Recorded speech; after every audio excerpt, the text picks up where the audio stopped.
Okay. Holy crap. Apologies. Oh, weekends are busier than our weekdays. For real. And apologies to anybody who was ready at noon and we were not. So that's our bad. Mm-hmm. Snowstorms and people not knowing how to drive have delayed us quite a bit. Yes, they have. Oh.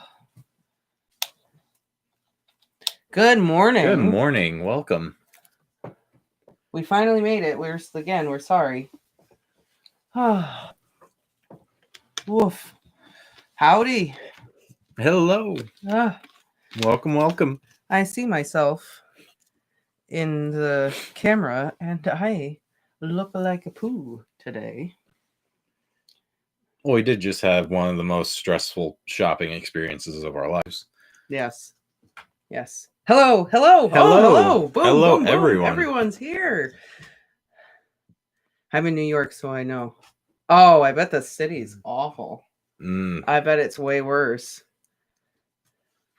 I don't know. How much snow did you guys get? I don't know whether the city would get more or we got more.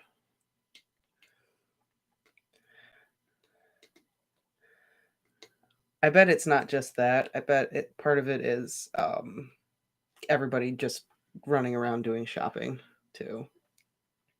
I think it's just a combination of everything.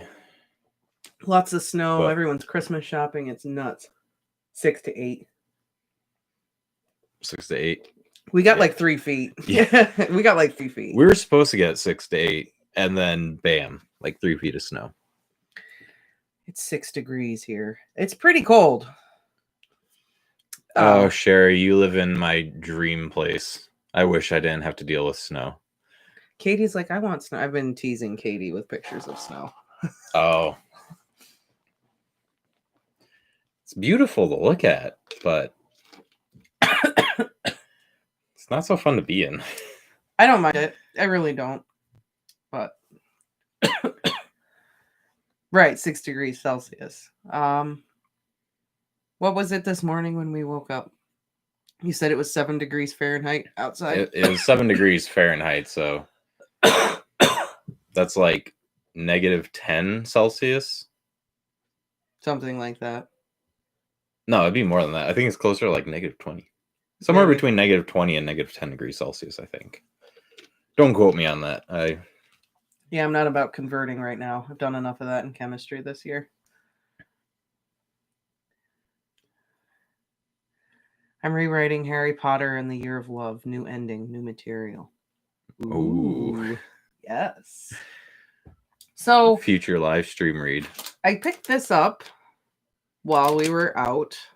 I forgot you got one of those. Yeah, I just grabbed one. It's a Harry Potter mystery ornament. So we're gonna see who's in here.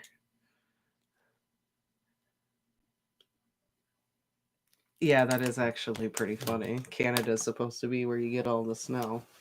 And we're the ones that got all the snow. But New York always gets pretty lots close of snow. to Canada. That's true. Canada's our neighbor. Canada's what? A couple hours away? It's like 4 hours away from us, yeah. A few hours away then. And also, yes, Sherry, a white Christmas I always love. But after Christmas, I'm good. Like, the snow can stay till Christmas. After that, you gotta go. Had enough at that point? Yeah. So our choices are, we could get Harry, Hermione, Ron, Snape, Dumbledore, or Voldemort. Dumbledore. Oh, let's see. Oh, you're gonna guess? I'm gonna guess. Ooh, that's... I'm sure... I'm doing this, like, right next to the mic. I'm sorry, guys. That's probably super annoying. That's really round. I'm gonna say that's Voldemort. Or Harry.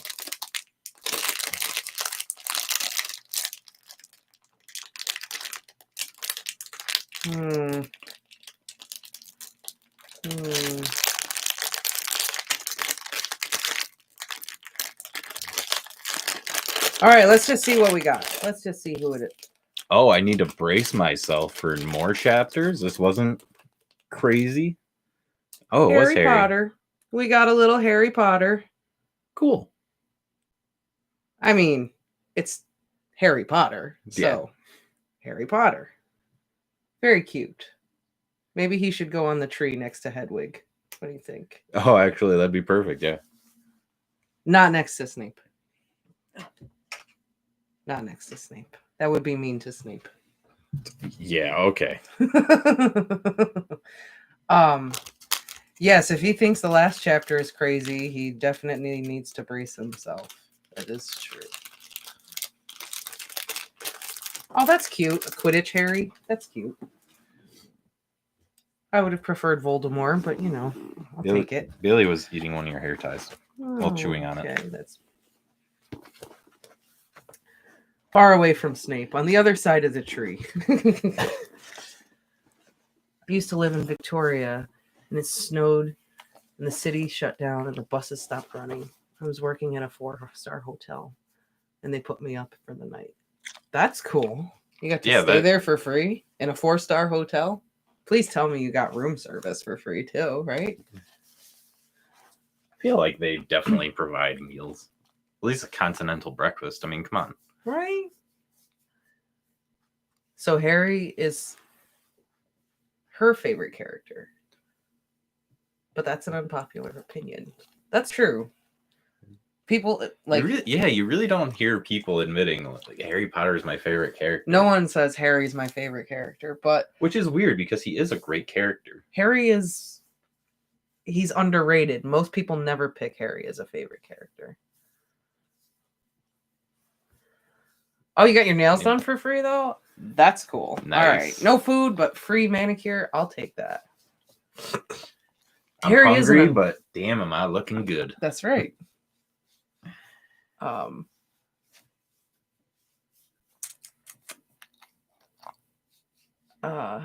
Harry's definitely an underrated character. He is great. He's a great character. But yeah, I like him because he kind of possesses qualities of like all the other characters. But I think it's because all the other characters kind of influence him in his growth. Mm-hmm. So you kind of see all these other characters slightly reflected in him. They all say he's dumb or he's stupid. I just think he's a child, and children are curious. Yeah, exactly. Harry, and I think the whole thing is he's supposed to be this dumb kid, and by the end of the book, he's grown up, and you see how much he's learned and changed. Christmas is canceled here too. I'm very sorry. Oh, good. You guys are. I think they're back down in lockdown and stuff. Yeah, that's true. I'm sorry to hear that. Listen, for all of you who say your leaders are morons in Britain, have you watched the news in the United States lately? I mean, we're not getting political. We don't get political. I'm not saying anything political. Stop it. I'm just saying, if you guys think it's rough in Britain, try living in the United States right now. That's all I'm saying. Everyone has their own challenges. We're moving on from politics. If I was Harry, I would be incredibly frustrated with everyone around me. Harry has been literally right about almost everything. Yeah, he really has. Yeah. At least in the last few books. Ever since he called Draco out on being a Death Eater, he's more or less been right. Harry, that's the thing about Harry. Harry is probably more curious than most kids are. Like, he's innately curious. Like, he doesn't have boundaries. He breaks the rules to sage his curiosity, right? And his gut instinct is good, and he knows when to listen to it. And part of his learning curve is, when do I listen to my gut? When do I not listen to my gut? When do I act? When do I not act? That's part of what makes Harry so great. And the supporting characters of Ron and Hermione balance that out, with Hermione being logical and thinking it through first. She kind of buffers Harry's impulsivity. And then you have Ron, who is kind of like the strategist who just comes out with stuff sometimes, and you're like, oh, Ron, that's brilliant. And in his own way, he kind of keeps Harry level. Right. He grounded. keeps Harry grounded in a different way. Right. He gets annoying when he's so sure of himself. For example, telling Hermione and Ron they were obsessed with the horcruxes. Yeah, that's true. Yes, but he was in that was like his whole being in the throes of the hallows and being obsessive about the hallows and them trying to ground him. And I could still argue, I think that could have gone either way. If they had tried to search for the wand before, it could have worked out. If they had found it. But I don't think so.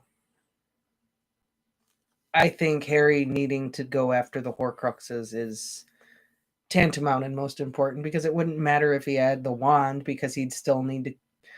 Voldemort would just go find another horcrux and do the same process all over again 4 or 5 times until, you know. Well, yes, I know. But I'm saying if they're able to get that wand and then have, that's just another piece of their arsenal when they go and get the horcruxes. But Harry wouldn't have gotten it wouldn't have worked properly for Harry anyway, because he didn't win it from Dumbledore. That is true. Yeah. Okay, never mind. Hermione was being annoying too, with her not believing in the hallows at all. Yeah, that was a little frustrating. Hermione's, because you have one of the hallows right there. You have the proof. The cloak is right there. Believe it. But yeah. It's like, come on. Xenophilius is right. Hermione is a little narrow-minded in that way. Yes. And it's totally fine to be like, give me the proof first, show me the science. But you have the proof. You can examine the proof. Right. That's the problem. Like, she's obtuse to the point where she's that way, to the point where she's obtuse. She needs to open up her brain a little bit. I think it was just influence. Biased because of Xenophilius was the one who told her. Yeah, probably. Mm-hmm. Yeah, that could have probably been a huge factor. Had it come from Professor McGonagall, she might have, all right, maybe. Yeah. Harry, McGonagall said we need to do this. We need to look into this. Katie actually brings up a good point. She was afraid too. Like, if in Hermione's head, if she acknowledges that the horcruxes are real, or that the hallows are real, then what other possibilities does that open up? I think that idea alone scared her, so she just didn't wanna. That's true. What else have I learned that is wrong?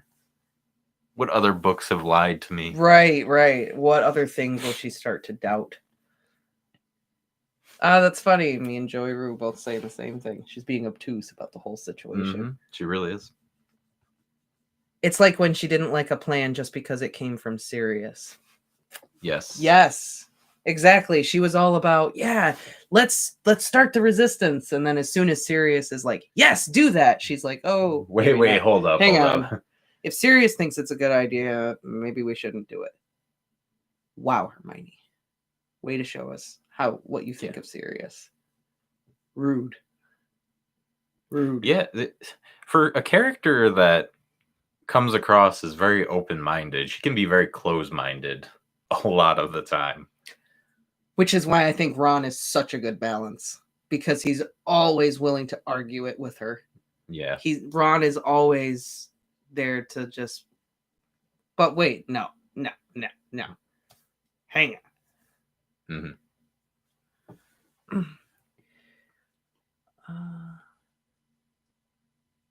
Ron's kind of her common sense, and she has that book intelligence.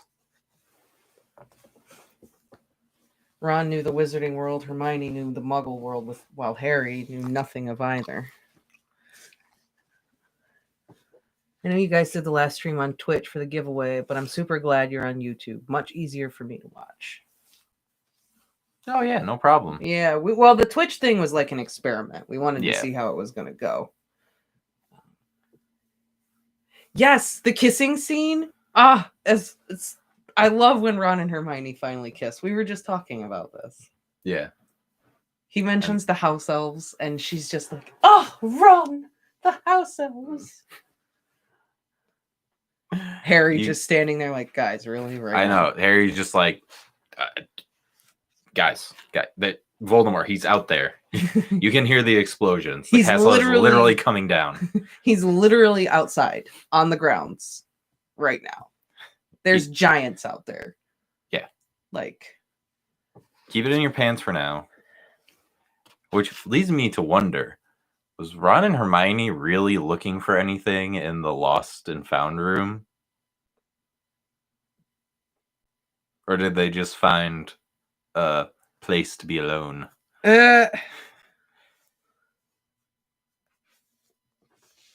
Basilisk fangs all over the floor. For real.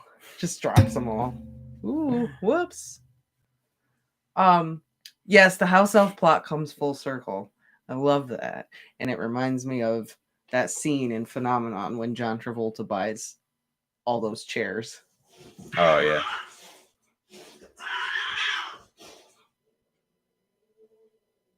Your cats are not happy. My cats are very angry. Cats, stop! Whatever you're doing, stop it, cats. Stop fighting. Don't make me come out there. Parm pants. That's cats fighting is what that is. That's, yeah. Yeah. Connie and Parm Pants are still struggling to get along. That's what's happening. Mm-hmm. They're all right, though. The portal to hell.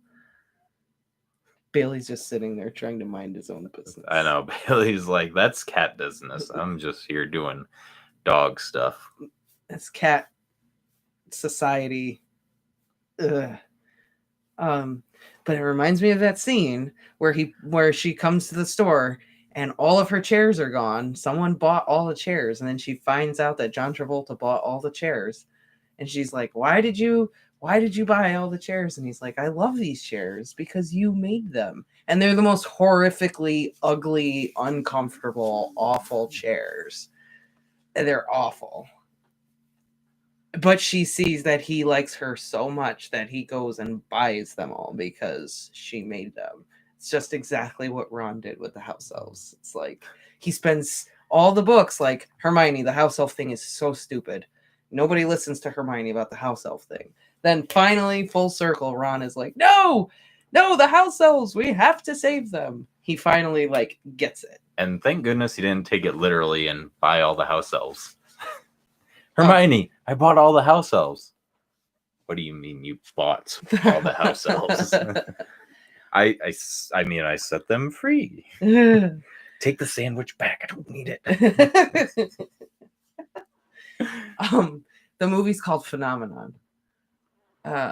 It's John Travolta and Keira Sedgwick and Robert Duvall.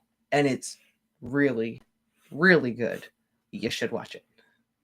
Recommend that movie to everybody. You should watch it. It was pretty good. It was, what would you say it was? Like a romance movie, I guess? I wouldn't call it a romance. I think romance is like the subplot. The major plot is like his battle with his what happens gifted to him. Stuff.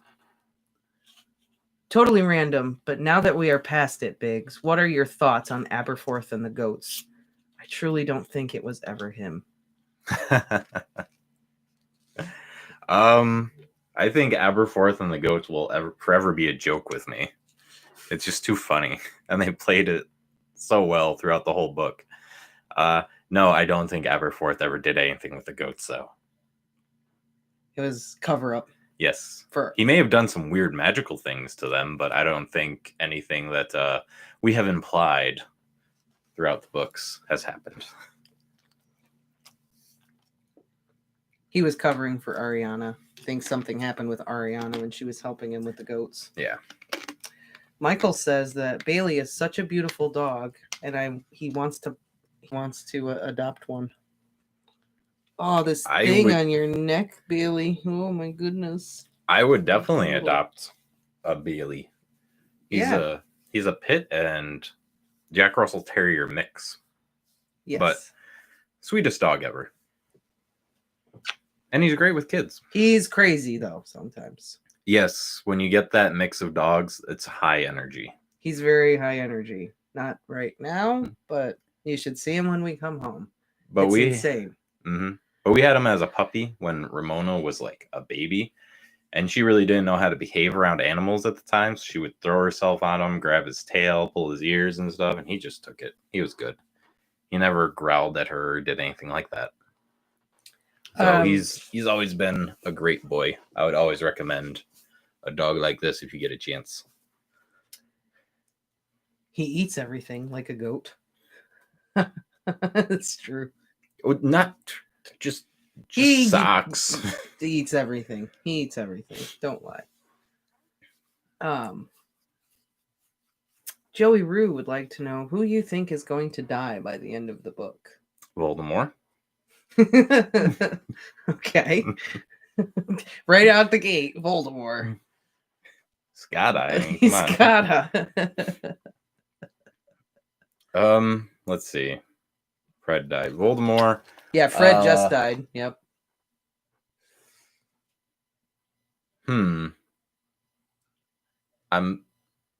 I keep just having a gut feeling that Lupin might die. Yeah. I don't know why. I just have a gut feeling. Or I guess it'd probably be worse if Tonks died. Because she's the mom. Yeah. Well, no, because then like Lupin found someone who really loves him. Oh, and then she died. Yeah. Oh, yeah. And then he's a single werewolf dad all by himself. How would that work? Like once a month you couldn't be around your kid. I guess, you gotta go stay with your grandparents this week. Yeah, pretty much. Well, grandma, because grandpa's dead. Ted Tonks died, remember? Yeah. It's just grandma. Oh, that poor grandma then. Okay, again off topic. Who else is gonna die? Fred died. Do you think anyone from the Golden Trio will die? No. I don't think any of them are going to die. No. Harry, Ron, and Harry's our main character. I firmly believe he's going to defeat Voldemort and win. And then Ron and Hermione, I just don't see it happening. Yeah. Yeah, I don't know. I mean, that would be like a George R.R. Martin thing to build up this whole romance through 7 books and then just kill one of them. 2 chapters after they finally get together, kill them. But no, I don't think they're going to die. That would torture Lupin. He would have to co-parent with her mom. Yeah, that would be terrible. Yes. And I think that's just too mean to do to Lupin. Though he does have a P in his name. So maybe Rowling is some resentment there. Yeah, I don't know how you stopped reading it when Fred died. I couldn't stop. I read the whole book in one go. I ate it up. I couldn't stop. You just wanted to read something that said, "Oh no, Fred actually wasn't dead." Yeah, I couldn't stop. There was no way. He was just knocked out. I know it. Next page. He's gonna wake up. J.K. Rowling hates the letter P. She's like, what's the P in his name? So maybe Rowling's gonna kill Lupin because there's a P in his name. Yes. Oh man. That seems so weird to me. Hello, welcome. So your gut instinct is that Lupin's gonna die, Voldemort's gonna die. Is that it? I can't think of the character. Oh, it's hard. Incidental, Crab died. No one cared. This doesn't count. It's a Death Eater. We're not talking about Death Eaters dying. We're talking about characters we care about. I care about some of those Death Eater characters. Thank you very much. Actually, for Death Eater characters, I think Malfoy's dad is going to die. Lucius? Yes. Oh, look, you got the body count. Hedwig, Mad Eye, Scrimger, Wormtail, Dobby, Fred. Who's next? I see this change of heart with Malfoy. I think Malfoy might, switch sides or something, and then Voldemort's going to try to kill Malfoy. Lucius, no. Lucius is going to bite it. Yeah. Maybe not play out that simplistically, but something like that, you know. Or Voldemort will be like, Draco, since you've switched allegiances, I'm going to kill your family to punish you. Yeah, something like that. Crabbe was a product of his upbringing. That's for sure. That's for sure. I hope McGonagall doesn't die. That would be almost as bad as Dumbledore. McGonagall? Mm-hmm. I don't know. I won't say that I think she's going to die, but just saying, if she does, I'm going to be very sad. I did read your Willy Wonka theory, and it's a cute theory. Shannon mentioned there's a theory that Willy Wonka is actually George. And that after Fred died, George set up a chocolate factory, and the Oompa Loompas are actually house elves. And it also explains why he can't hear quite well in one of his ears. That's a really good theory. I like that. It's a cute theory. That right? is. It's cute. And it would explain the crazy... And also why everything is half and half, because half of him is missing. Ah, yes. It's a cute theory. That's good. Yeah, it's a pretty good theory, right? It's fun. I can see that. It's fun. Malfoy Maybe why he's always so grumpy all the time, too. Why he hates children, maybe. Part of that. Malfoy owes his life to Harry, just like Wormtail. Yeah. Oh, yeah, that's true. He owes him a life debt now. So another reason why I think Malfoy is going to... I guess that could be a theory right there. Not just for who will die, but I think Malfoy is going to definitely change sides. I think that's kind of obvious, though. Do you think any other characters are going to die? I'm trying to think. There's none that really stand out. I think more are going to die. Do you think Bellatrix is going to die? Yes. Do you think Snape is going to die? Yes. Well, do you think Snape is going to die, or you just hope that Snape is going to die? Yes. Both. Well, no. Maybe just a lifetime in Azkaban. Wow. That's like a fate worse than death. He'll be all right. No, Willy Wonka's got to be older than that. When was Willy Wonka written? Charlie and the Chocolate Factory. Was it 1920s, 30s? I don't think it was that. I don't know. That's what it is. George intercepted Hermione's time turner as she turned over. The actor who played Fred was on a train in Japan when he read the death and was in shock and had to deal with an impatient ticket inspector. He was like, "Can you hold on, please?" Yeah, the original movie came out in the 70s, so I feel like the book must have been the 60s or the 50s. I don't know. Was it? I thought it was earlier than that. Well, I don't remember when the book was written, and I'm using that for lighting, so I can't look it up. But it's definitely at least 70s and earlier. Whoa. Biggs, who do you think sent the silver dough?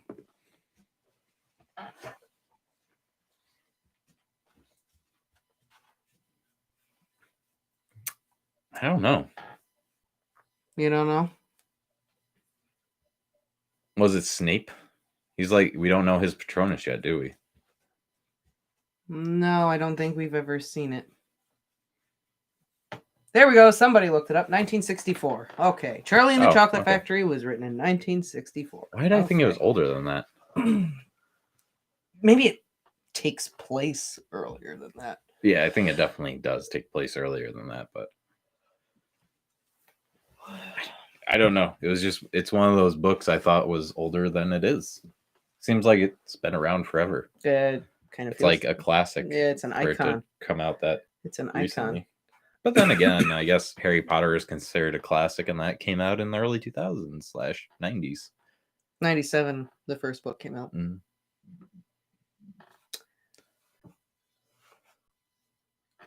We were just talking about the silver dough. And what was your theory? Snape? Yeah, I said Snape because I'm trying to think of who we don't know. Whose Patronus is what? Yeah. And who may have had access to Dumbledore. and the sword. Oh no, that's like all I can think. Because the other one would be McGonagall.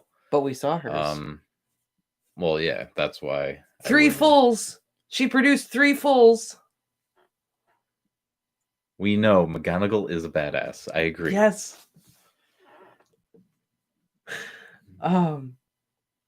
Flitwick? I figured it out.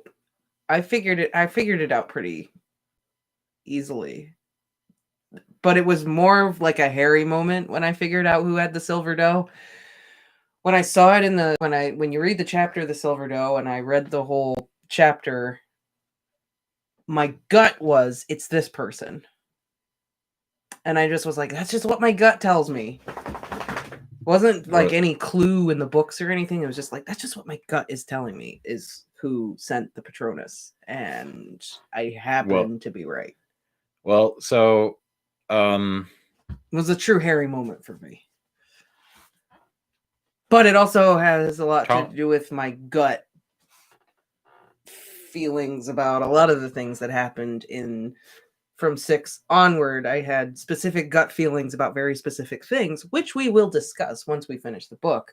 But I had these hardcore gut feelings about very certain things, and I wouldn't let them go. They were not based on very solid literary evidence. It was just like, no, this is what I'm just. So, just ended up being right. Tonks's Patronus turned into like a big wolf when we found out she was in love with Lupin. Mm-hmm. Was Snape in love with Harry's father?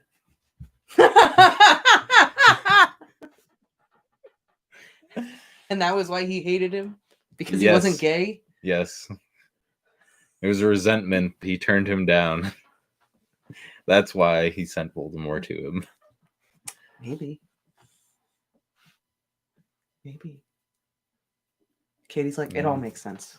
There you go. It does. Bam, cracked. Snape was in love with James the whole time. Yes. And maybe that's why he hated Sirius. Because Sirius was so close to James. Yes, he wanted to be Sirius.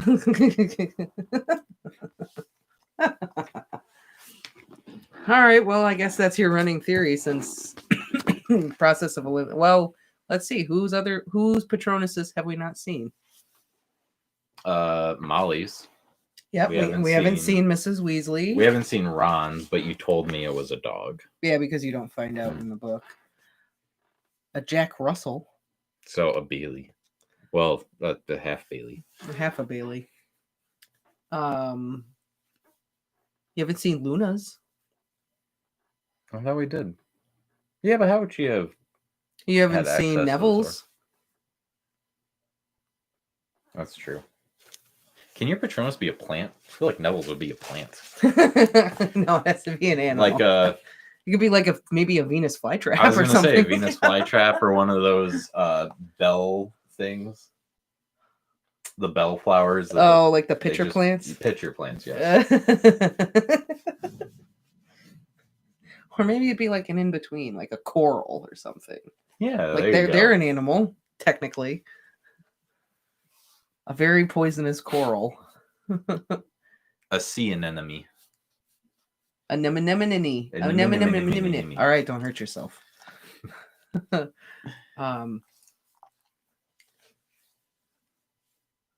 Or Malfoy, if Malfoy has a Patronus. I know Death Eaters don't. Death Eaters do not produce Patronuses. That's like a thing. Why? They're the ones handling the Dementors the most often. I would think that you would have to be able to produce a Patronus. Rowling made a statement that said that the Death Eaters don't learn to produce a Patronus because they don't feel the need to have to protect themselves from dark creatures and dark magic because they're enveloped in the dark magic. So they just don't. They're like, I am the darkness. Yeah, kinda.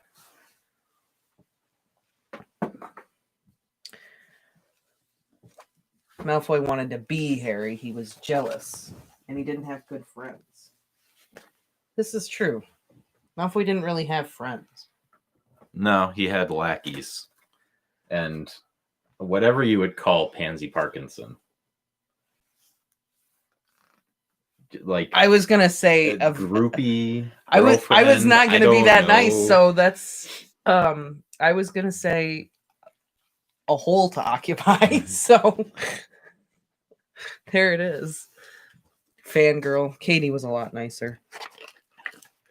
Now, no spoiling anyone's Patronuses if we don't know who the Patronus belongs to yet, because it'll ruin the surprise of the Silver Doe. So no reveals of Patronuses, because I see him in there. So no Patronus reveals if we don't know what the Patronus is. We know Aberforth Is a goat. Professor Sprouts, we don't know. That's what it is. They don't have true heart and joy, so being so enveloped in the dark arts, therefore they're unable to produce a Patronus. So Death Eaters don't produce Patronuses. Okay. So it wouldn't be Bellatrix. Well, it wouldn't be Bellatrix anyway, but... So Snape's a Death Eater, so... Maybe it was Malfoy. Malfoy doesn't really want to be a Death Eater. You know, he's not really enveloped in it. Yeah, he might be able to. And Harry's is a stag, so maybe it's just Malfoy's in love with Harry. Maybe. Oh, there you go, Joey Roo, for your Drarry fix. Draco. Maybe the fan fiction was right. Maybe the fan fiction was right. But that fan fiction exists, so I assume that I'm wrong. Otherwise, it wouldn't exist. I'm still here just doing my makeup. Well, yeah, maybe Draco produced the Patronus, and you'll find out at the end that Draco was secretly in love and obsessive with Harry. That was the whole issue the whole time. I love you, vampire. I forgot about that. Vampire. I love you, vampire. But how would Malfoy have gotten the sword? I don't know. He's Snape's favorite student. He's probably spent a lot of time up there. He Well, I don't know if he's Snape's favorite student or if Snape just deals with him because of his parents. Right. So, I don't know. I don't know. I guess the Silver Doe still remains a mystery. Mm-hmm. I'm trying to think of other characters that it could possibly be. Molly. Oh, again, I don't know how Molly would have the sword unless Dumbledore trusted her with it. I feel like it can't be anyone he's ran into yet. Maybe. Otherwise, they probably would have been like, "Did you get the sword? What do you mean you lost it?" Harry, this isn't funny.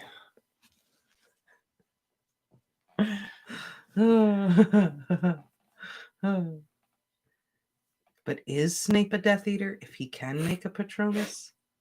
If your Snape theory is correct, does that mean he is truly a Death Eater? Well, I learned this information after I made that theory, so I don't know. I didn't factor that in. Oh, there you go. There's a good theory. Slughorn. Maybe the doe is Slughorn. He loved Lily. Hey, yeah. That's true. He doted upon Lily. Maybe it could have been Slughorn.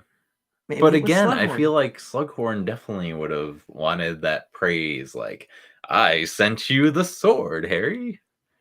Slughorn hadn't really had time to talk to Harry, though, either, and ask him. That's true. You know? Yeah, that's true. I don't know why I made Slughorn sound like Lockhart either. But I don't know, because that's not nice to Slughorn. He's such a great character.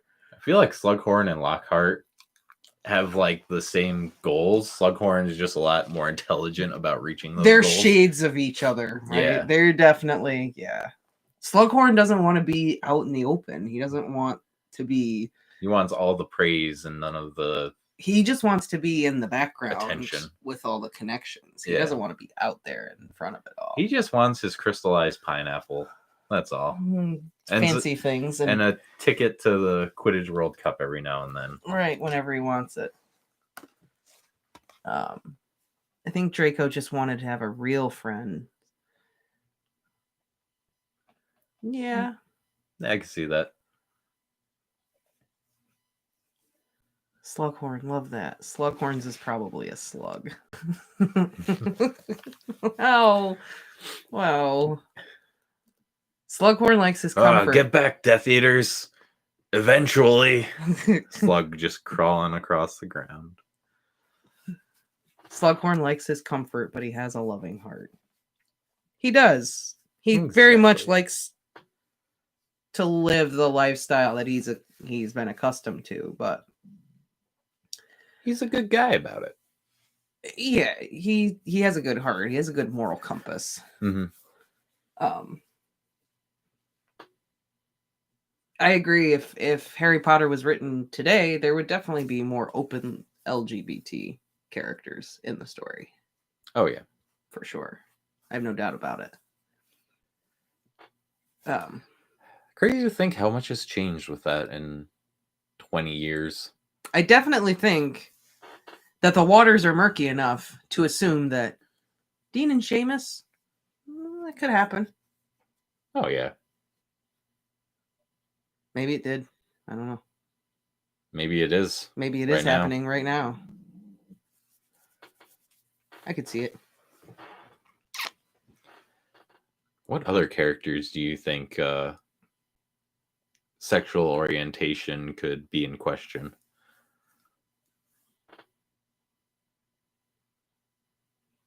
I mean, we already have the theory that Snape loved James Potter. I'm so Team Slughorn, not a Lockhart. No fame for me, please. I'd much rather be Slughorn too, pulling all the strings in the background. I don't want to be in front of everybody. But can Lupin and Sirius, gay. I could see Sirius being in like an unrequited love thing with James. Yeah. Like, I could see Sirius being in love with James and having to just kind of deal with it because James is not gay. As far as we know. As far as we know. I don't know. Shannon says she could see Ginny being bi. No reason, just a gut feeling. Just a gut, like, Ginny could be bi. Yeah, I can see that. I could see it. Oh, could it be that Ginny wasn't jealous that Cho Chang was going with Harry, but that Harry would have been going with Cho Chang, and she wanted Cho Chang to hang back so she could put the moves on her. The actors that play Dean and Seamus, they pose for a picture. Hooch and Trelawney. Yes. Yeah, I could see it. Hooch for sure. She's like, well, she's technically a gym teacher. It's a pretty big stereotype. Yeah.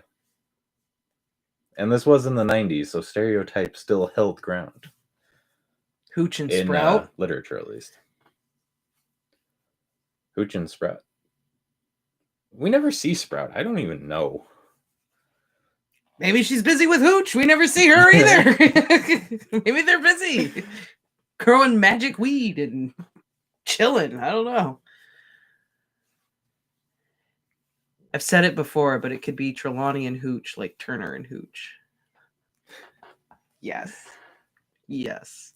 Oh, also, we were talking about what Neville versus Voldemort and how he'd like have a fanny pack full of plants. Yes. Yes. And what were they doing when he ran into Neville? They were throwing plants at the Death Eaters. Yes, they were. I know. I know you'd appreciate that. I was waiting for you to come back to that. And it's so great because you throw them. What were they called again? The screaming things? The mandrakes. The mandrakes. Yeah, you throw it, the pot breaks, and they scream, and then everyone dies. Yeah, their eardrums start bursting open. I know. Hopefully they know Muffliardo. Well, I mean, if they've hung around Snape long enough, I would think they would have learned it. Yeah. Or maybe Snape just keeps all his good shit to himself.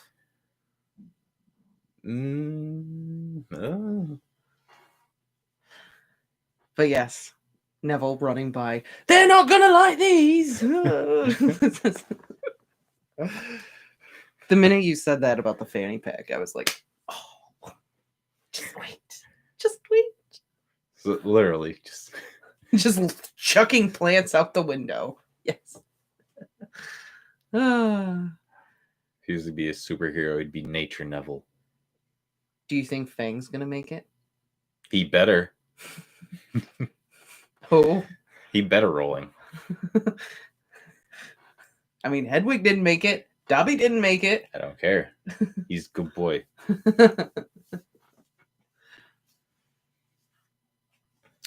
Killed enough of the good boys and girls. I helped start the Gay Straight Alliance at my school, actually. I was the vice president. Oh. Yeah. Well, no wonder people thought you were gay. Yeah, everyone assumed I was a lesbian after I helped with that. I mean, it's called the Gay Straight Alliance. But okay, just assume I'm gay. That's cool. I didn't care. Yeah. It's 50-50 shot, you know? I mean, they thought I was a communist. They too. airballed it. I didn't What care can you about say? that either.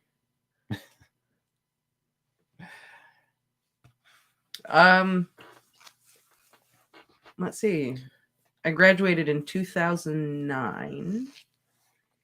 Started the Gay Straight Alliance in 2000. Would have been 2007 then was when we did it. I was a sophomore. Didn't last very long, but Why not? Not enough people not joining? Not enough people. A lot of hate. Turned more into a gossip hour than anything else. Oh. Turned into a big gossip hour, and things didn't really get done. But You tried. we made friends with people who we wouldn't have. Like, I talked to people who were like in different grades that I would have not normally talked to. So I made some cool friends. So that was nice. There you go.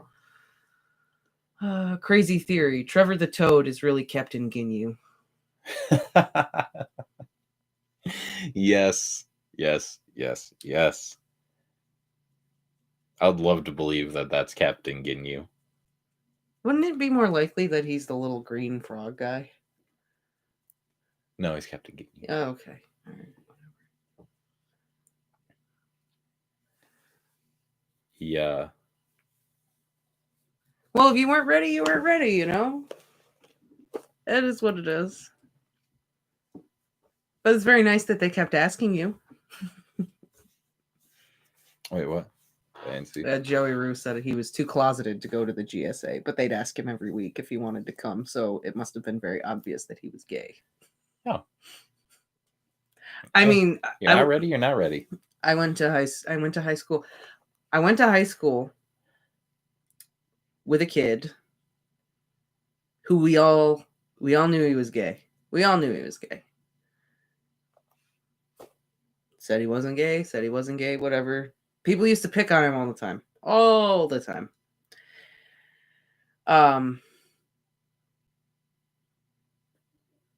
Because his name was Galen Moorhead. That's rough in high school, man. He said he wasn't gay. His name was Galen Moorhead. His mom was gay. Had a girlfriend. They were together for so long, I'm pretty sure like the girlfriend had helped raise the kid. Like they were his two moms. His mom was like dating that woman for years. Anyway, turns out after he leaves high school, this and that, guess what? He came out. We're just like, good for you, bud. We all knew. No, he didn't have a chance. He never stood a chance. Oh my god. Galen Moorhead. Oh my god, I forgot about that kid. It should be considered abuse. It's terrible. That's what I'm saying. People would shout at him all the time down the hallway. Is your middle name Gibbs? all the time. I mean, I had a kid at my school whose last name was just Gay. It's the worst name. It was the worst name. I need to. The alarm's only effective during the weekdays. Yeah, I could see Angelina Johnston. Not Katie, but Angelina, I could see it. No? Why not Katie? Katie Bell? Mm-hmm. It's not what my gut says. Alicia Spinnet either. I'm not feeling that. Sometimes it's the ones you don't expect.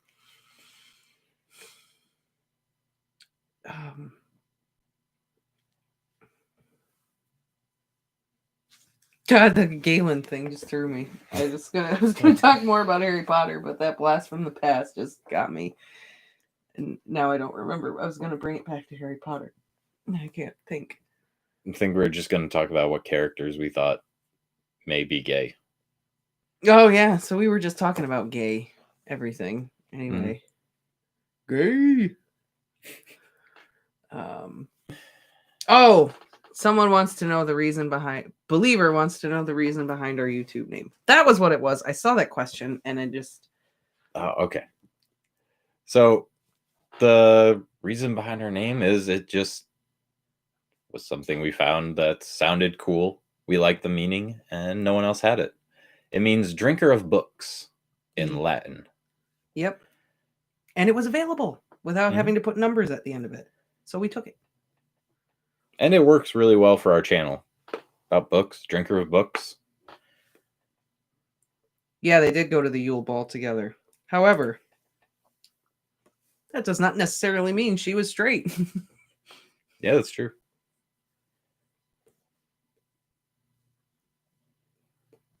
Thank you. I mean, I know there was one guy in high school who you wouldn't have expected that he was gay. Like he was always, but looking back, it was kind of obvious. He was always hanging out with like girls, but he also always had a girlfriend and stuff. Yeah, there were always a couple guys like that. But then, like, you know, a few years after high school, find out that he's gay. Drinker of books reminds me of Manny in Black Books eating the Book of Calm. Yes, oh my god. Should that be our new avatar? Just him eating the book in the soup? Yeah. Or when he wakes up in the hospital and he's just so calm. That should just be our new avatar on YouTube. Manny from Black Books. Yeah, doing that, just eating the soup. Awesome. I'm glad your name is what pulled our name is what pulled you in. That's cool. Nice. We chose a good name. So Michael was that guy. He had girlfriends in school, went to college, gay. I think people need to get out of their hometowns. Yeah. In order to A, expand their horizons, and B, figure out who they are as people. Mm-hmm. Your hometown can be so limiting. Especially if you like have a small hometown. Yeah, like this one. Mm-hmm. Like where we live, where people still think that gay is against God. See, I don't know. My school, it was a small town, but we were pretty open to that sort of thing. Like there were a lot of openly gay kids. Like obviously there are always that group of people who hated on them and stuff and were a-holes, but for the most part it was very supportive. I was surprised considering small town and everything. But like I said, there were obviously kids who didn't feel comfortable enough to come out and had to wait until they you have to find, like Katie just said, get away and find like-minded people, find people who can support you and help you with that. It's all right. I didn't have boyfriends in high school. No one wanted to date me because they thought I was a lesbian communist. So, and I was smart. People didn't like that. How dare you? I know. No one wanted to date a communist, I guess. You know, you live in a very America place where being thought of as a lesbian is way less of a thing than I being think thought of that's as so communist. funny, just because it makes you sound like you grew up in the 60s. I did, right? Flower child. Dang commies. They did. They thought I was a lesbian communist. And then, further proof of the pudding, I spent a year in Russia my senior year. So they already thought I was a communist. Then I went to Russia. Okay, I was about to ask, did they think you were a communist before or after? No, I think that just hit it home. She's a lesbian communist. Oh, she's going to be a foreign exchange student. Where's she going? Russia. Oh, geez. Okay. It all makes sense. And our winner of the book was in Russia, and we just sent that package out. So we're going to be on a watch list. Oh, yeah. There's going to be FBI agents outside of our house. No, everyone thought she was a communist in high school. She sent a package to Russia.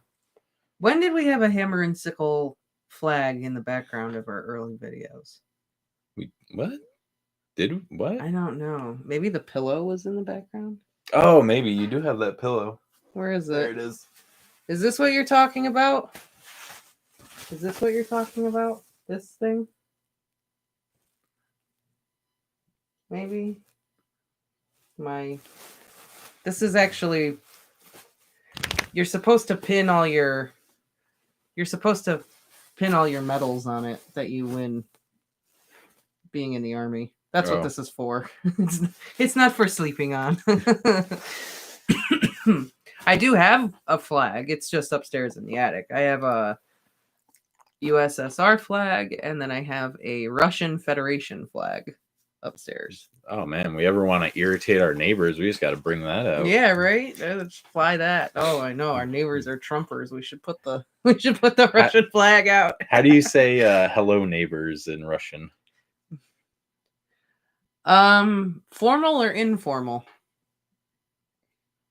It does. They're not gonna know. I don't care. You could just simply, if you just wanted to say like hello. What's the easiest way? You could say "Привет." I know "Привет." What's neighbor? Like, I don't remember what neighbor. Howdy, is. neighbor.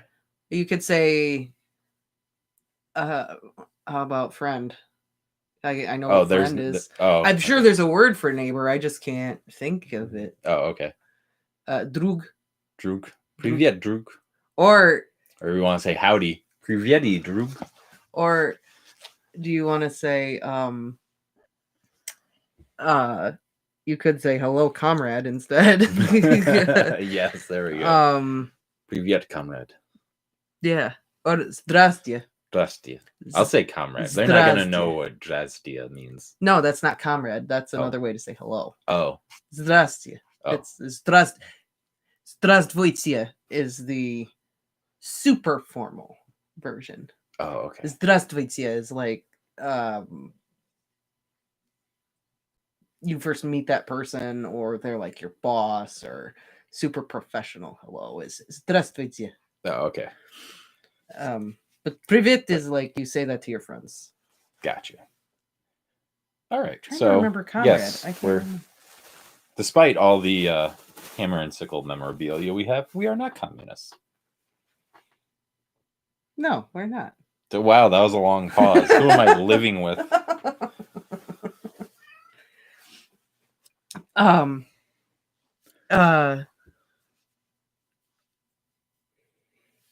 don't know. We're way. I believe in God, but I have nothing against anyone in the LGBTQ community. I believe everyone has the same right. Well, which makes you a good person. Good for you. For me, it's like, why can't you believe in God and also be cool with everyone? I feel like that's what I mean. I don't really blame the religion, any religion. There's good and bad in everything.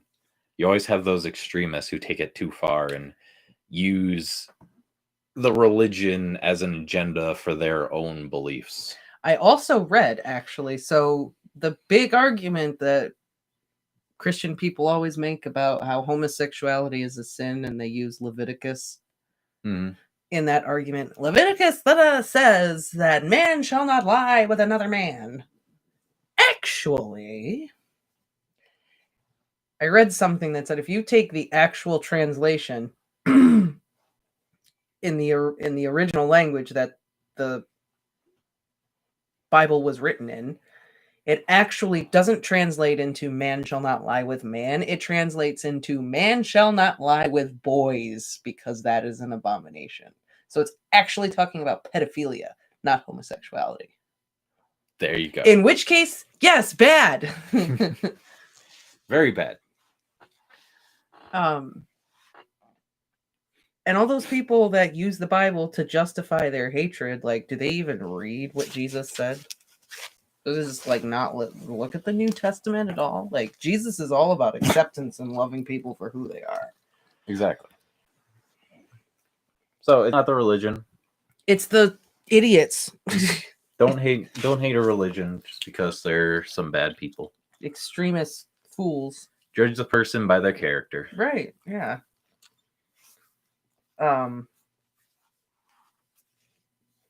Would you like to know the name of the next chapter of the book? Oh yeah, we were having a discussion about that. Yeah, we were talking. Yeah. We were talking about Harry Potter today.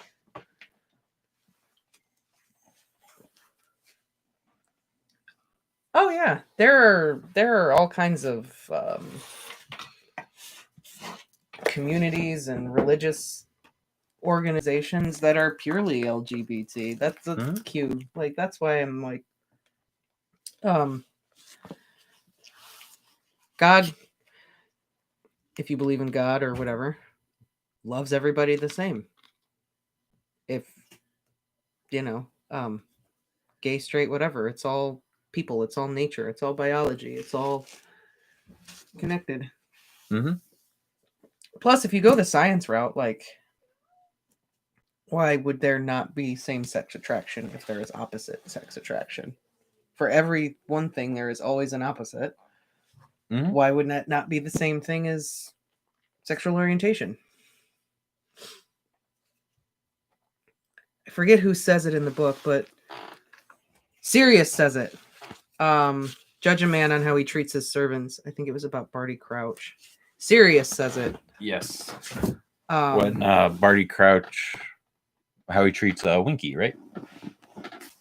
Yeah, he says, judge a man not by how he treats his equals, but how he treats his inferiors or whatever. Yeah.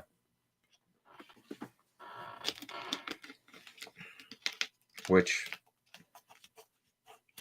is that Churchill or no? Quote? No. I thought there was a quote from some leader about that. I don't know. I mean, I'm sure there is, but it's funny that Sirius is the one who says it and then proceeds to treat Creature like garbage. Garbage. You should treat your inferiors just the way you do your equals. Not you, Creature. Get out of here. You smell. You stink. We got to get a cat. They're scratching at the door. Who is it? It's Jack. Who's coming to see us? Oh, dear Lord. That wasn't full of stuff, was it? No, of course it was.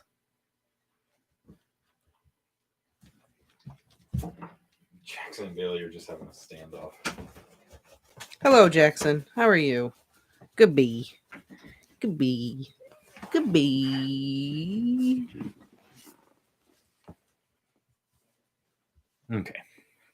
Back on topic. So, the next chapter that we are going to read, not today, guys, sorry.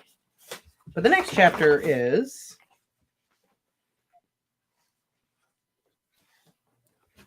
maybe.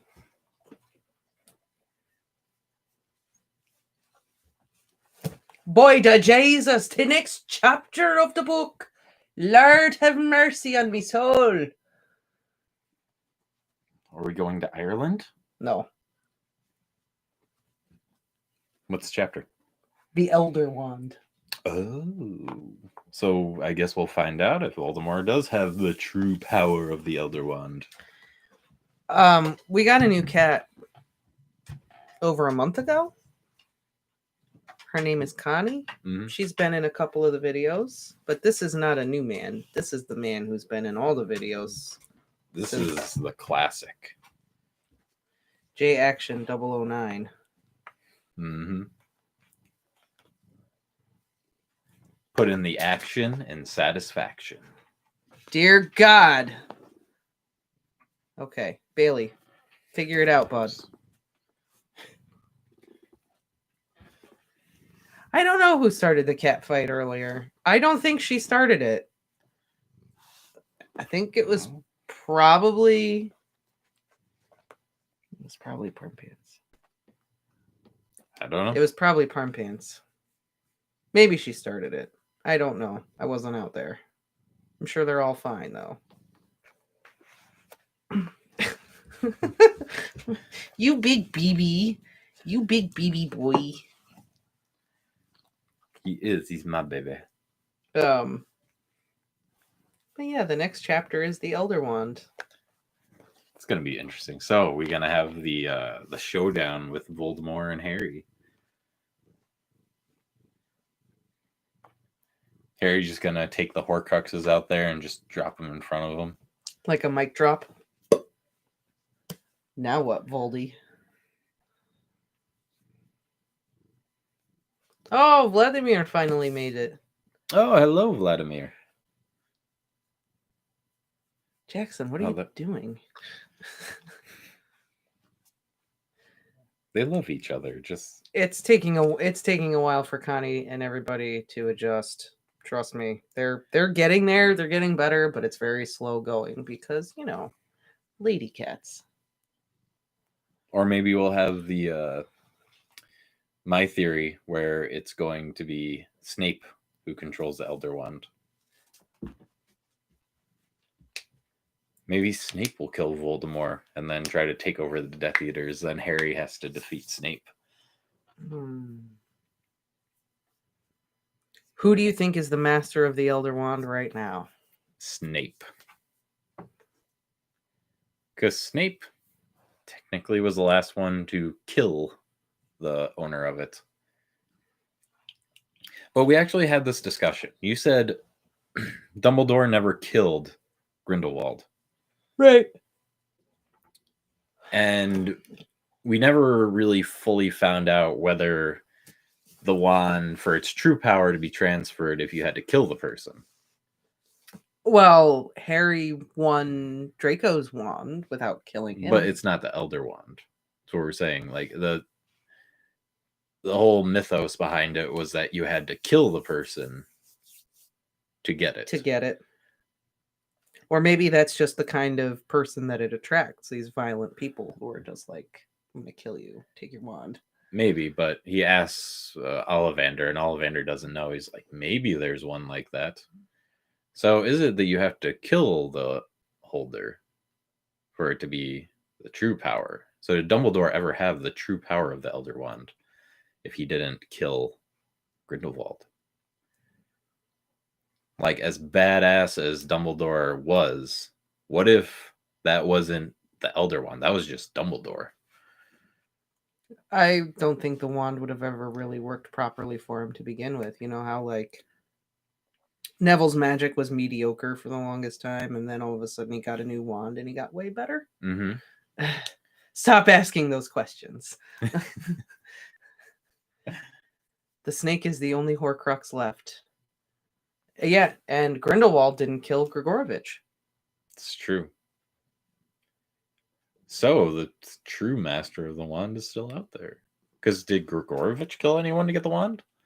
We don't know how Grigorovich ended up with the wand. And how would the wand pass on if the person just died a peaceful death? Then the wand would have to choose you. If it didn't die with its owner. Yeah. Because some wands, like my wand, based on Pottermore, my wand would literally die with me. Oh. It would accept no other owner. But my wand. That's not your wand. It is. It chose me. It did not. Yes, this was just a random box. And guess what I pulled out? So is this my wand then? Yeah. Well, no, you ordered that one. You didn't do a random box thing. This was, it could have been any wand. And I pulled out the Elder Wand. Because it chose me. Your wand is phoenix feather and whatever. I don't remember the kind of wood. Elder. No. Yeah, I don't know. We'd have to get back on. I can't remember what it was. But at the end of the day, outside of Pottermore, I bought a mystery box. And this is what came in it. So, Elder Wand.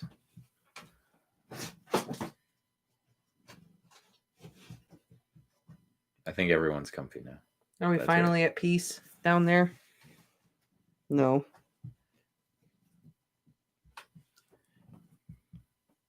Anything to say about that? Or Muffliardo got your tongue? You can't even say the spell right. Muffliardo. Muffliato. Muffliato. Mm. But it sounds like you're saying it with a British accent. I feel like if you said it in English, it'd sound different. English? American English. Muffliato. That just sounds like you're saying it with a Boston accent. Muffliato. Muffliato. Muffliato. That's how I read it. Muffliato. How would... Yeah, do the spells... Are there different spells in different cultures? That's what I mean. You're supposed to say it with a British accent. That's why it sounds like Arto, but... Yeah, so if you go to America, do you have spells that will perform the same action, but you have to say something different?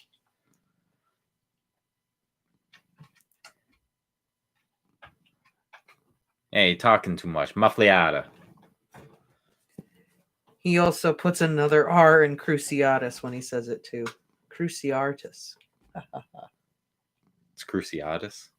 Cruciatus. Cruciatus. Cruciatus, because just because it's British accent makes it sound like there's another R in there, but that doesn't. Oh. But you wouldn't know it because you're not reading it. You're hearing me do it, so you're just gonna say it like I read it. Mm-hmm. For the love of God.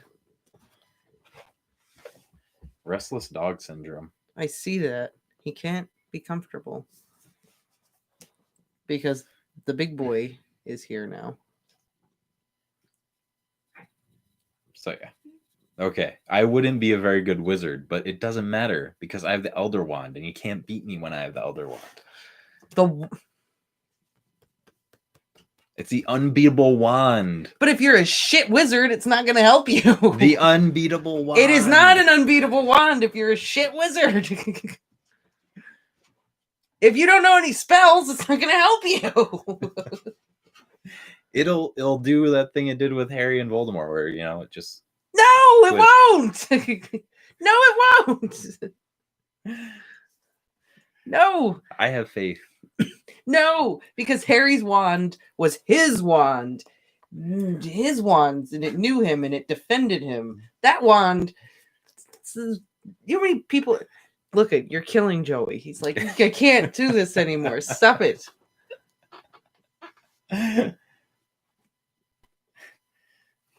One, stupefato or something. See, Two. If you're a shit wizard, like Telentelegra, you don't even know what that one does, do you? Tellin what? The unbeatable wand has passed through more hands than the average wand. So it is it really unbeatable? There, Hermione. You're more Hermione than I am. He's more Hermione than I am. We started reading this book. I was like, I think I'm kind of a Hermione. And I'm sitting here going, he's the Hermione in this situation. But how many of those were killed during battle? Like I think we had this discussion. The first one was killed in his sleep. It attracts show-offs. That's what it is. It attracts show-offs. Well, and people who are like, it was attracted to a show-off in this case. Like, I got the Elder Wand, I got the Elder Wand. And then people are just like, oh yeah, now I got the Elder Wand.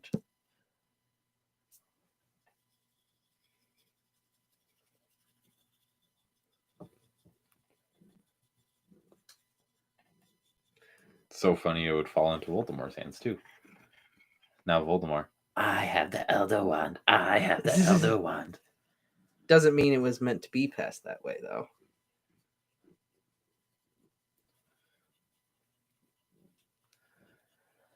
I don't know. Either way, I have the Elder Wand. What's your point? The Elder Wand chose me. That was just my point. And then you went down this whole road that it didn't. And then we got into the whole idea that I'm a crap wizard, and I can't argue with you on that. But I still have the Elder Wand. But you're a crap wizard, so it does you no good. You have to be a good wizard. That's the point. I need some things. My handicap. Well, you need to be able to do a spell. That's what you need. Katie just said, you chose the box. The box didn't choose you.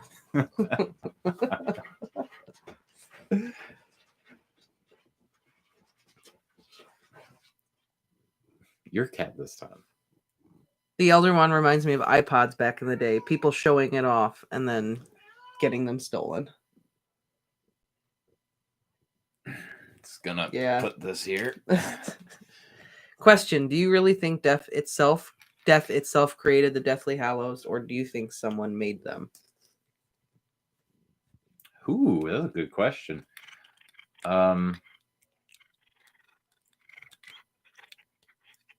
God, this is a good question. I think it goes back. Stop. I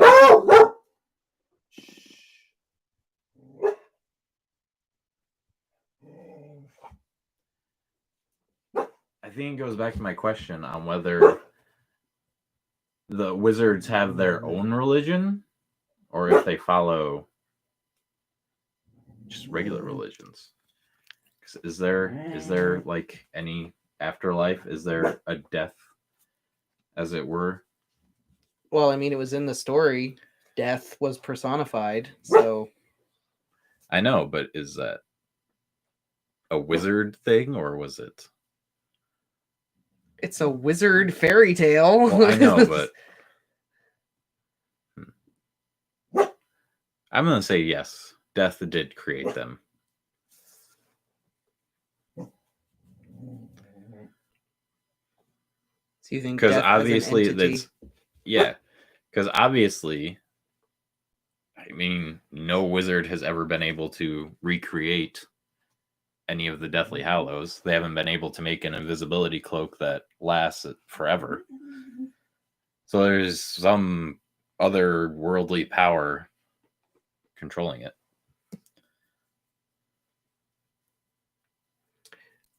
The Elder Wand chooses wizards way more than the ordinary wand. It's not unbeatable. It's just picky. I'll still take it. Everyone wants to know if Bailey is just jealous because Jackson's on your lap. He hears our neighbors talking outside, and he thinks someone's here.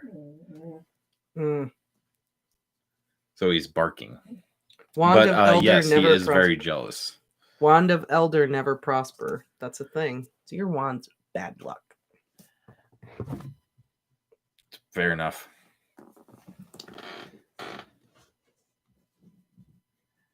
Is there such a thing as worldwide regular religion? I think wizards are like muggles and have different spiritual beliefs around the globe and within communities. I would probably agree with that. That's what I assume, but I just wanted to know if there was a separate, like, wizarding religion that certain wizards and only wizards believe in. Not to say that all wizards believe in one religion, but if there's any separate wizarding religions.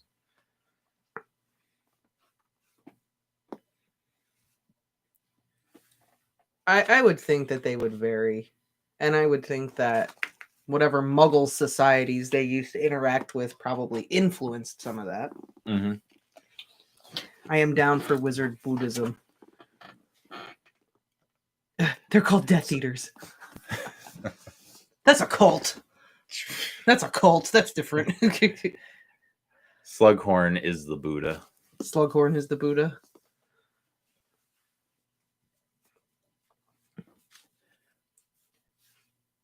Slughorn's too tied to material possessions to be the Buddha. Yeah, okay. You got me there. Snape is the Buddha. Can you just hear him saying, Potter, all life is suffering and pain. That's not Buddhism at all, though. Yeah, that's one of the Four Noble Truths, that all life is suffering. Well, yes, but not in the same way. I know, I was being silly. Do you like the wand scritches?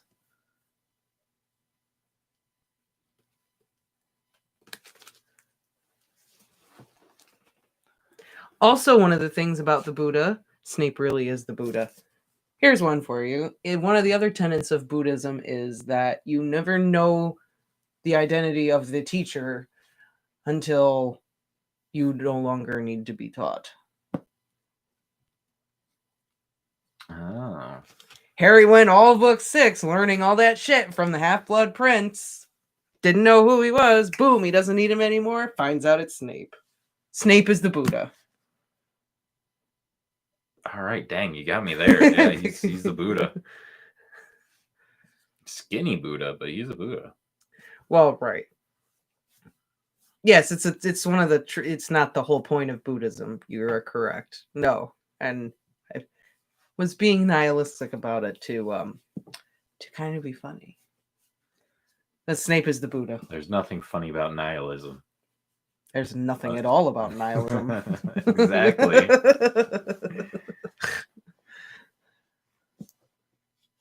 I wonder if this feels good on your bumps. Yeah, I don't know. Religion would be weird in the magical world. Because some of the miracles that they say, these religions perform. It's just witches and wizards doing Wizards would be like, we learned that in our second year of Hogwarts. What's so special? Right. Like, I just did that yesterday. Water to wine? Yeah, watch. Boop. You want me to make a coffee now? I think Bailey likes this. Yeah, I think so too. I think it feels good. Is Bailey feeling better? Yeah, he's been pretty good today. Oh, nice. You bought the book so we can... Nice. I know I'm doing a little foreshadowing advertisement today of look what we're going to read next. We're not going to read today. We were just going to talk about the chapter. We wanted to do a little impromptu live stream because we'll be live streaming next Sunday. Yes, Sunday, because the 27th, next Sunday, we'll be finishing the book. Because day after Christmas. Sure, everyone's going to be busy or hungover. Or both. Maybe both. It's a little hidden. I gotta have my Targaryen pride. They're my favorites. Mm-hmm. Even if, there you go, more proof. Snape, clear your mind. No emotion. Snape is the Buddha. Meditation. Yeah. Meditation. Clear your mind. All he has to do is shave that hair off. Why does he need to? I got the audiobooks for Game of Thrones, but I think I might just watch and listen to you. What about that fiend fire, though? That was pretty crazy. That shit was wild. Like, how do you put that out? There's got to be a counterspell. Yeah, there's a way to control it and a way to do it. But obviously, Crab didn't know. No, he did not.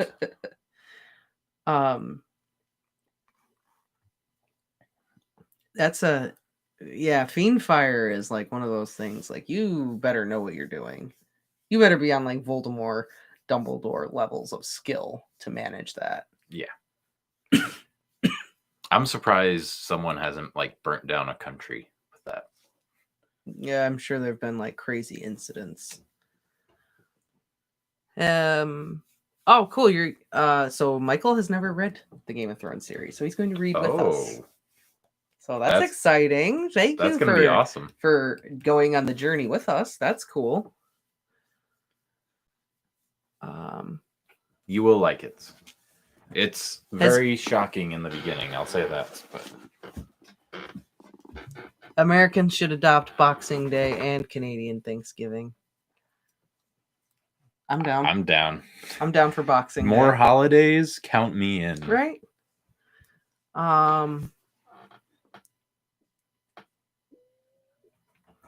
We should just adopt everyone's holiday. Are we gonna watch Fantastic Beasts after this? I'm down to watch it. I might as well just watch them. Do you want to read it at some point? The book has nothing to do with the movies. Oh, it doesn't? No, the book is a textbook. Oh, okay. Then yeah, we'll definitely watch movies. Here. Oh, Myrtle, move.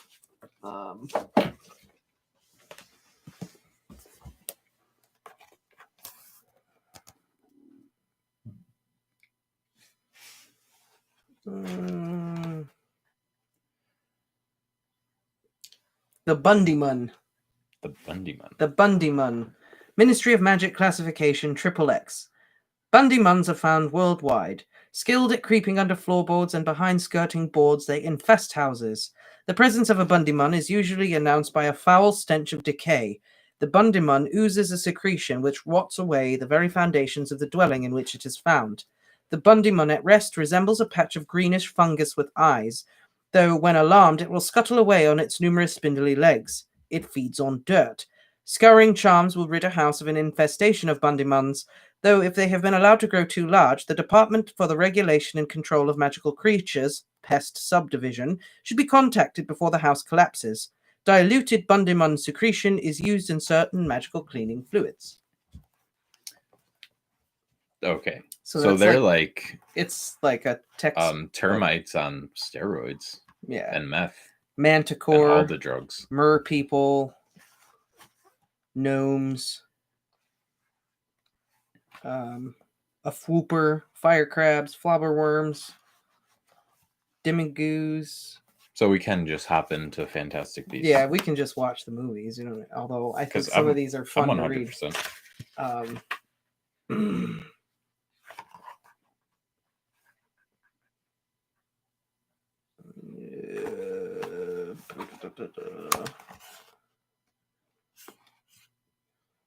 The classifications are in here. Acromantilla, Ashwinder, Billywig, Bowtruckle, Basilisk, all that fun stuff. Oh, okay. So, yeah. And now you know what the Tales of Beetle the Bard are. Yes. So we can definitely read those. We'll read the Tales of Beetle the Bard. We'll do that. But yeah, we might as well watch the movies. Myrtle. Why not? Get as much Harry Potter as we can. And like you were saying, it is a bittersweet that we're almost done with the books. It is. It's sad. It's my favorite series, and we're almost done. I know. It's very appropriate we're ending on Christmas. I know. Christmas is such a big deal in Harry Potter. I want a Harry Potter Christmas. How would you rank Tolkien, Rowling, and Martin? I don't know if I could. I think I could. I feel like they're apples and oranges. I feel like they're very different. They all write fantasy, but they're very different. I mean, if I had to, though, I would say Tolkien, Rowling, Martin. Yeah. Just because Rowling has absolutely created a wonderful world and everything, but Tolkien created languages, religion, and yeah. The amount he has put into that is ridiculous. The only thing about Tolkien, and I would agree with that. I would if I had to, Tolkien rolling Martin. The only thing about Tolkien is I don't think people really get this concept, is if Tolkien were writing that today, he wouldn't get it published. Yeah. It would not be published. Not today. Mm. It's absolutely brilliant, but it's, I don't want to call it's antiquated in a way, but it's hard to describe what I'm trying to say. Let's just be happy that he published it when he did then. Yeah. And then Martin, I think he does a fantastic job of fleshing out his world. And obviously with all the spin-offs, you have the history of Westeros and the history of the Targaryens. I think there's one about the Starks too that's supposed to come out if it hasn't come out already. Well, where's the second part of the history of the Targaryens? Where's the rest of the story? He hasn't finished the story. I know. Where's the rest of the book? That's why I place him at the bottom. Because he hasn't even finished. Yes. You're creating this fantastic world. All right, finish the story you placed in right. it. You don't get to sit at the table with Tolkien and Rowling if you haven't even finished your story yet. That's what I mean. It's just a big tease. Yeah, he's American. You have this amazing world. And it's just like, oh, this is awesome. I can't wait to see how the characters interact with this and how this affects the story. And then you wait. Though he did say that he was using the time in quarantine to focus on that. So yeah, and the book was supposed to be out already. Oh, really? Yeah. Oh. Yeah. Look, at this point, maybe it's a good thing. Maybe he'll release it when we finish reading the 5th book, and it'll be perfect timing. Mm-hmm. I have no idea. Tolkien is the king of fantasy. If we're talking about British writers, you got to throw C.S. Lewis in there. Did you know the publisher's child's son well-reviewed The Hobbit, and that's how he got approved for publishing? Magician's Nephew. C.S. Lewis is definitely, you gotta give him props. I mean, the Chronicles of Narnia. Yeah. And I mean, what's his name? Dune. I can't think of the author now.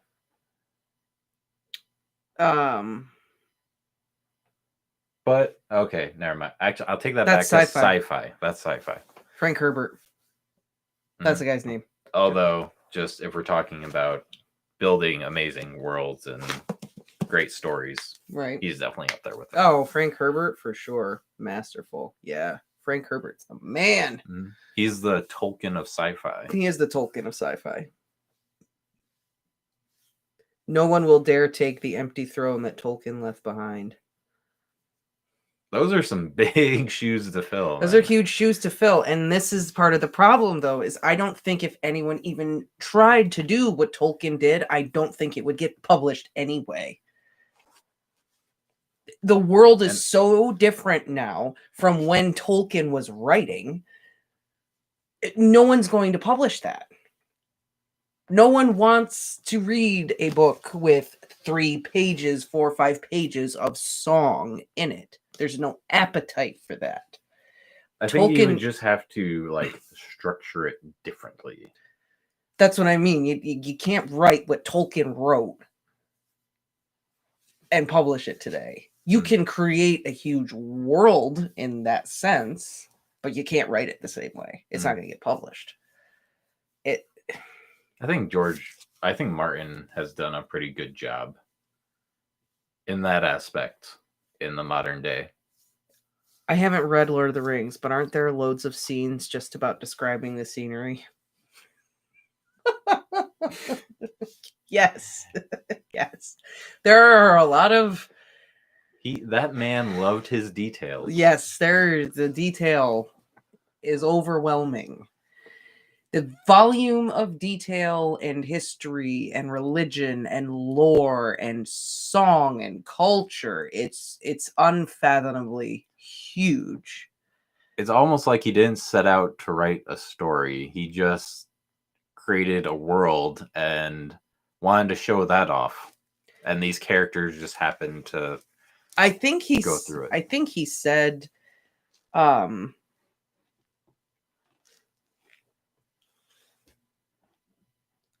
that he was trying to create a mythology for British people. Oh. Really? Yes. Well, the man created a mythology for some of the world. Yeah.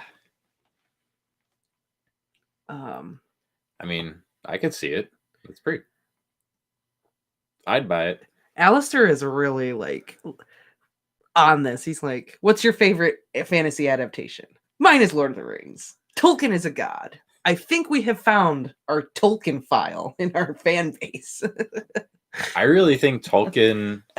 I think one of the reasons why people can't take the throne from Tolkien is Tolkien like reached perfection. I think Yeah. you can equal him, but I don't think anyone could ever surpass him. And I think he will always hold the throne because he was the first one to do that. Yeah, he broke ground and look what he did. Yeah. So I think even if someone were to create something just as amazing as that, I don't think you could ever Top it. overtake Tolkien. No. What Tolkien did with the Lord of the Rings series is on par with Michelangelo's Sistine Chapel, Starry Night by Vincent van Gogh. It is a monumental achievement of humanity in and of itself. And there's just like it's just this huge, immense literary giant masterpiece. Mm-hmm. Which is why I know a lot of people have asked us to read it, and why we did not is because it's an undertaking. It's not only that, but you got to do it justice. Yeah, it's hard to do that justice. No, you don't have to stop with Tolkien. I was just teasing you. You're fine. No, it's great. We love Tolkien. We do. It's okay. We want Tolkien fans to be in here. We want to talk about Lord of the Rings. I just been waiting for the Lord of the Rings fan to like pop up somewhere, and here you are. You're fine. You can talk about Tolkien all you want to. There's some heavy Tolkien influence in Harry Potter, by all means, in all fantasy. You can't read fantasy and not see the Lord of the Rings imprints on everything. Well, because like you said, I mean, he wrote a mythology almost. Yeah.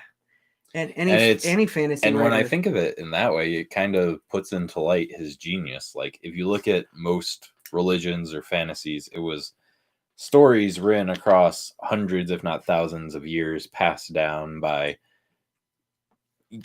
who knows how many people. Right. This man did it in one lifetime by himself. Yeah. Absolutely. I mean, if we ever decide to read Lord of the Rings here, I definitely think we should, but I think we will eventually read Lord of the Rings, but reading Lord of the Rings is almost more of an undertaking than reading A Song of Ice and Fire, and it's shorter by a lot, but it's so much more dense. Yeah, see, Black Riders versus Dementors versus the others. Like, yeah, the influences. Yeah. The Nazgul. I was kind of thinking when we read Game of Thrones, how are we gonna separate that? Because the chapters are weird. It's not like chapter 1 and title or chapter 2. It's just for anyone who hasn't read the books, the chapters are just titled by the character you're reading. You don't follow one character through the whole story like you do in Harry Potter. You see the perspective of multiple characters, and then you kind of piece together how each character's story connects and weaves within one another. Maybe we could label them chapter Cersei 1. Yeah. Cersei 2. Yeah. Or no. Chapter 1, Sansa. Chapter 2, Eddard. Yeah, I'll have to do that. Something like that. So people know sequentially how to find. Which is something, actually, since we're on it, that's something I love about Game of Thrones. I I love do that too. you don't follow one character. You get Everybody. Yeah, you get get all these characters, and you get to get inside all of their minds. Yep. It's fun. It's definitely fun.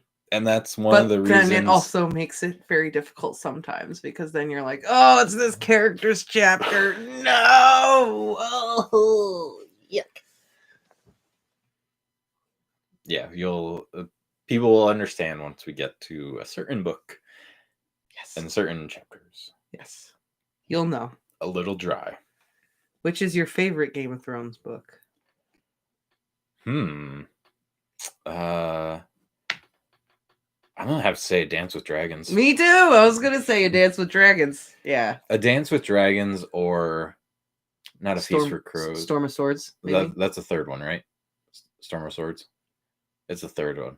Mm. God, I really like the third one. The third one is just, it's so shocking, but it's so awesome in so many ways. Oh God, I think I gotta go with the third one. Storm of Swords. Yeah. There's Clash of Kings, the third one. I think that's second. Clash of Kings is number 2. Storm of Swords. Behind the Mosasaurus. What is that one? Clash of Kings? Which one is that? Jesus, Daenerys. Clash of Kings. Yeah, that's number 2. Yeah, so Storm of Swords is number 3. Where's my Storm of Swords? That's a good question. I don't know. Why do you do this? I have to get a new set. Yeah, Harry Potter works with one narrator because you're growing up with Harry, right? Mm-hmm. So that's the whole idea, is you grow and learn with Harry. You mature with Harry. I've heard the Sansa chapters can get quite dry. Yeah, I didn't want to spoil it for anyone, but yes. Yeah, Sansa can be rough to read. And the worst part is, I won't say anything on the specifics, just for anyone who hasn't watched the shows. But the show, I believe Sansa's character develops really well, and by the end, I really like her character. Yeah, that is one thing I will give to the show. I think they did a good job with Sansa's storyline, but unfortunately, the books end when the change is coming. Yeah, the books. Well, you'll see when we read, and when we get to the end of A Dance with Dragons, you'll realize why it sucks so much that the next book is not out yet. But we're talking about the bad chapters. There's some awesome chapters. Every Arya chapter. Every Jon Snow chapter. Every Jon Snow chapter. Daenerys.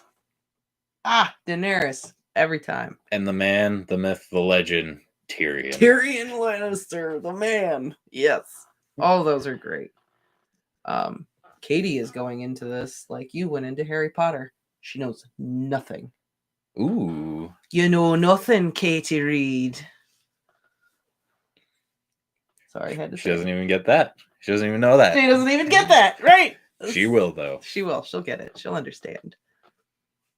Oh, there's so many good characters. And there's a lot of characters that are in the books that you don't get in the TV show. Mm. And there are a lot of... So without giving away too much, do they tell you about the Ramsay torture scenes?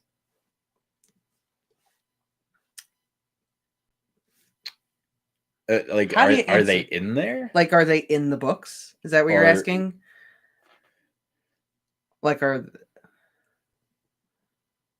Because if that's the question, yeah, Ramsay is in the books. You do get to see his Boltonness. Yes, Ramsay is. Yes. Yeah. Yeah.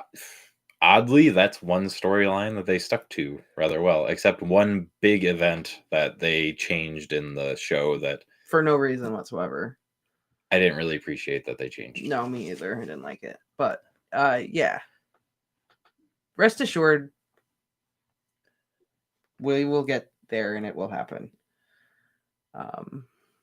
Alistair said he tried to watch the show, couldn't get into it. willing to give the books a chance. And Katie couldn't get into it either. The first 4 episodes. It's slow, man. It's slow. The start is slow because there are so many characters, and you have to establish all their connections to each other and how the world and environment works. It's a little slow. It's a lot. The first book is a little slow, but it's like the end of the first book really picks up, and you kind of get like the shock factor. Yeah. And then from there, it's just uphill. Who's your favorite character from the show? Who's your favorite Game of Thrones character? Tyrion. That was fast. He's my dude. I love Tyrion so much. And the books just do him so much more justice. You think he's awesome in the show, and then you read the books, and Tyrion is like way better in the books. Yeah. Just when you thought he couldn't get any better, he's better. But the show cuts out so much Tyrion. Yeah, there's so much more that happens with him. Guess who my favorite is? Daenerys Stormborn is my favorite. Mother of dragons, breaker of chains. I love her. She's the best. Renly, yes. I liked Renly too. Wait, who's Renly? Renly Baratheon. Oh, yes. Okay. I remember it now. I can't get over Ramsay Bolton. The actor. Yeah, because he played the part so well. Yeah, he did. My biggest problem in the show is that the Starks made so many stupid decisions. We can't like spoil anything. We can't talk about it other than I can't really comment on that without saying something about the books. Right. Like Ginny being so much better in the books than in the movies. Tyrion's good. Unlike Ginny, Tyrion is good in the show. He's just a lot better in the books. Yeah. There's just a lot more of him. I'm trying to think. Is there any character? Well, there are a lot of characters they didn't include in the show that was just awesome in the books. Yep. But I don't really know if they dumbed down any characters. Because for the most part, up until halfway in the third book, which is where the third season of Game of Thrones ends, it stays pretty much true to story. But after that, I don't know what they did. They just took like a 90-degree turn and just started doing their own thing for whatever reason. I think it should be a drinking game. Every time she says a title, you take a shot.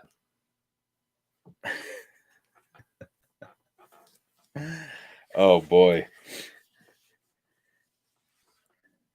I'm down. By the time we get to Dance with Dragons, you'll have to take like 20 every time. Katie's like, I knew that was your favorite character. I didn't even know these books, and I know Dany's your favorite. Well, yeah. She's pretty awesome. She's awesome. She's awesome. I also have another favorite character, but he's not a person. Yeah. And I can't talk about him yet, so. Oh, I know. We're going to start soon. We got to finish Harry Potter first. We're almost done. 5 more chapters. 6 more chapters. Yeah, so. We're going to cry a lot this week when we read the rest of these. So the game plan is, next weekend, we're going to live stream the last, 2 chapters? Yes. And an epilogue? Yes.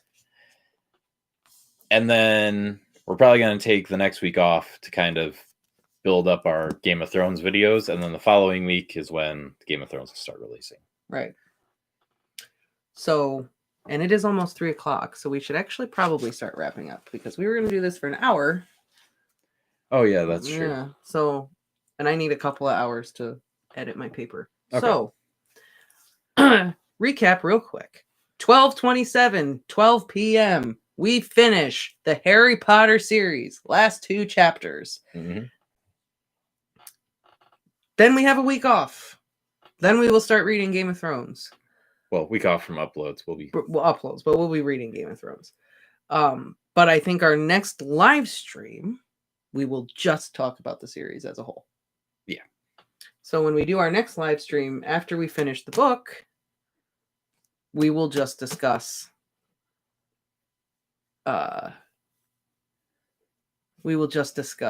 Harry Potter in its entirety. Yeah. Katie goes, I told my husband this would be an hour. He goes, I'll see you in 3. I know, we're terrible. Yeah. We're like, we're going to limit this to an hour. But then conversation happens and stuff. And it's always Game of Thrones. Game of Thrones. Like, everyone's hyped to read Game of Thrones. LGBT and whatever else. Which character is gay? Which character is not gay? Important questions of the Harry Potter world. Yes, the important questions. Snap and Lupin. Yes. Dobby. What's going on with them? Dobby and Creature? Dobby. Well, Dobby was taking pictures, remember? Oh, yeah, that's right. Yeah. No, sticking to an hour is hard. It's hard. I feel like there's always too much to talk about when it comes to Harry Potter. Yeah, and we always get off on these crazy tangents. Hey, we didn't talk about animals this time, though. That's true, we didn't. We kind of did. Talked about cats and dogs. A little bit, but I mean, J-action. We didn't talk about animals. That's true. All right, last question before we leave. Who is your least favorite Game of Thrones character?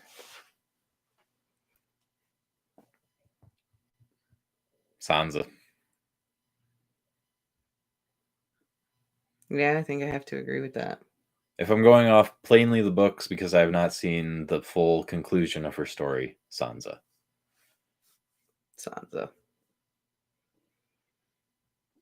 Yeah, Sansa.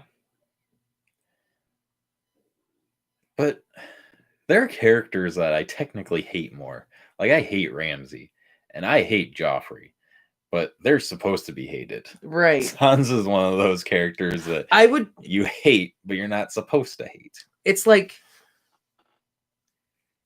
the difference between Voldemort and Umbridge. I'm pretty sure you're supposed to hate Umbridge, though. You're supposed to hate Umbridge, but you're also supposed to hate Voldemort. But the difference is that you hate Voldemort, you hate Umbridge, but Umbridge is also really goddamn annoying too. Like, it's an added layer of just like, this bitch. That's the Sansa thing. It's like, Jesus, you're so annoying. Versus like Ramsay, it's just like, you're such a son of a bitch. You horrible, horrible person. I know. There are so many times I'm reading a Sansa's chapter and I'm just like, do I really need to know any of this? 4 more pages. Mm-hmm. Yeah, I think Sansa's probably my least favorite character too. Because like Ramsay, Joffrey, like, I can't wait to talk about the Sansa chapters though. Oh my god, I know. I feel like it's gonna make for great discussion. Oh, I bet it will. It'll be entertaining. Yeah. Oh man. Yes, we will see you on the 27th. Yes, for sure. And since we will not see you before Christmas, have a Merry Christmas, everyone, if you celebrate it. Yes, Merry Christmas and happy holidays to everyone who does not. And Hanukkah and Kwanzaa and all the things. There's so many. Just happy holidays. Happy holidays. Whatever you celebrate. Winter solstice. All the stuff.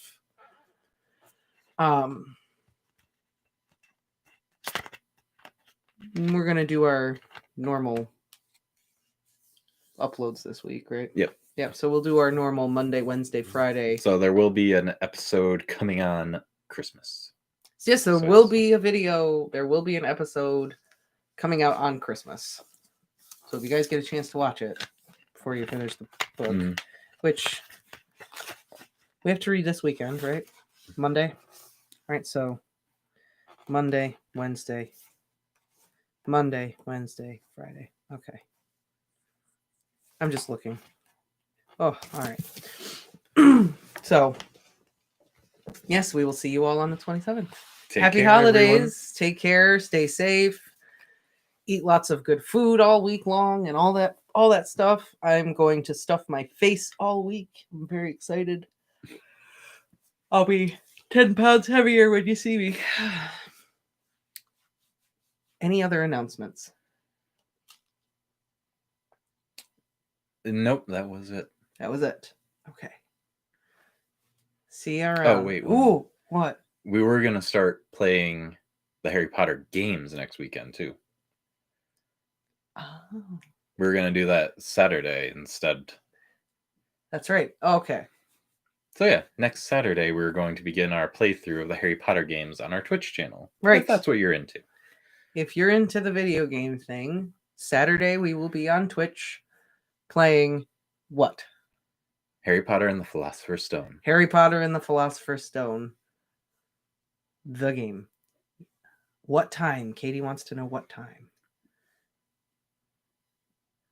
I don't know.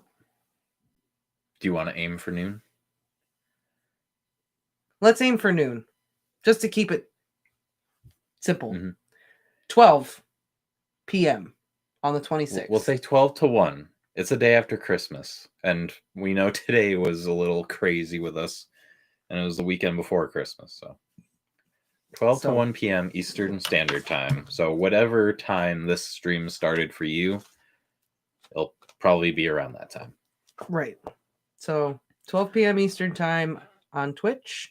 We will flipendo. Let's just end on that. That's perfect. Flipendo. So we'll see you guys soon. Take care, everybody.